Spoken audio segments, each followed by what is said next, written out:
ایک نوجوان ہمارا تبلیغی دوست گلاسگو میں رہتا تھا، وہ بیمار ہو کے ہاسپٹل گیا ہے، تو اس کی جو اٹینڈنٹ نرس تھی اس نے 3-4 دن کے بعد کہا کہ آپ مجھ سے شادی کریں گے؟ اس نے کہا میں مسلمان ہوں، تم کرسچن ہو؟ کہا میں مسلمان ہو جاؤں، اگر آپ شادی کر دو تو میں مسلمان ہوں۔ اس نے کہا تم کس وجہ سے مجھے یہ پیشکش کر دو؟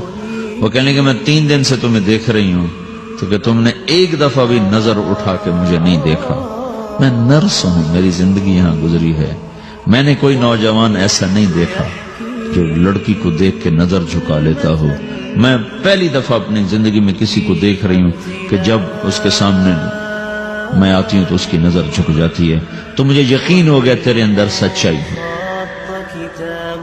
تو وہ مسلمان ہو گئے۔ اس نے آگے کتنی بچیوں کو مسلمان کیا۔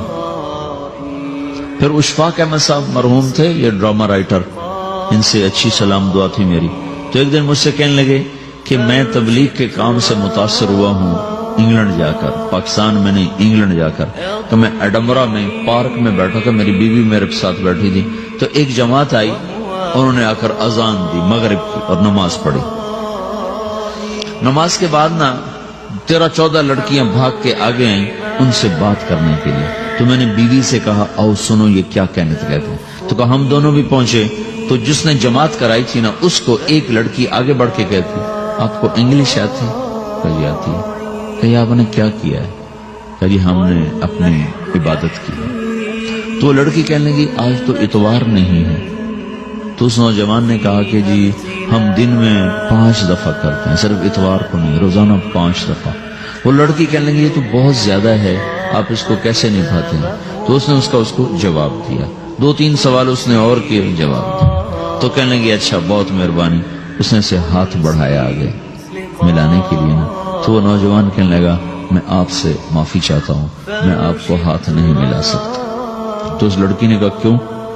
کہ یہ ہاتھ میری بیوی کی امانت ہے اور کسی کو نہیں لگ سکتا۔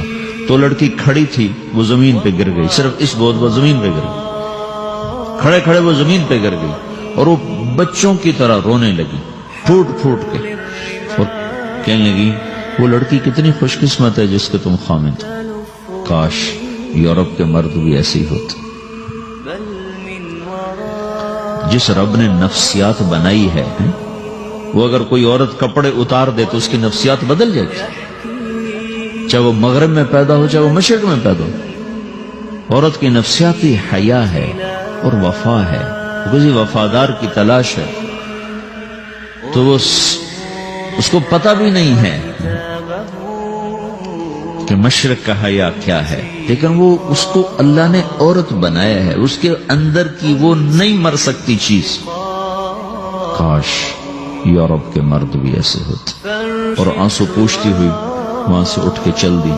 تو اشفاق صاحب مرحوم کہنے لگے میں نے اپنی بیوی سے کہا بانو آج وہ تبلیغ ہوئی ہے کہ لاکھوں کتابیں بھی چھپ جاتی، وہ کام نہ ہوتا جو یہ نوجوان اپنے عمل سے کر لیا۔ تو میرے عزیزو کٹی پتنگ نہ بنو، اپنی کٹی پتنگ کی منزل کوئی نہیں رہتی۔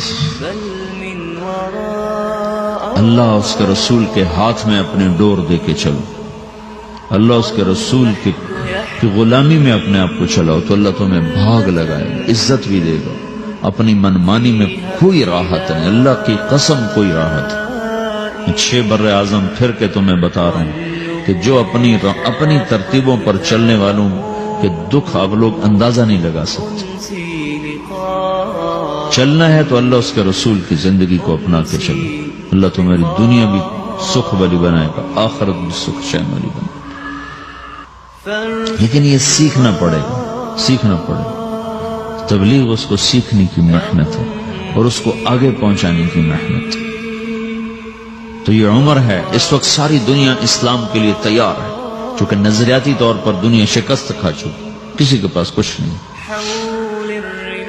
تو ہمارے پاس ایک ایسا خوبصورت نظریہ ہے کہ جو ان کو بڑی تیزی سے اپنی طرف کھینچ سکتا ہے، اور اللہ کا احسان ہے کہ تیزی کے ساتھ نسلوں کا رخ اللہ کی طرف ہو رہا ہے۔ تھوڑی ہمت کرو، چھٹیوں کا وقت تبلیغ میں دو، باقی وقت اپنی تعلیم کو دو، گھر جاؤ تو ماں باپ کے خادم بن کے رہو، نوکر بن کے رہو۔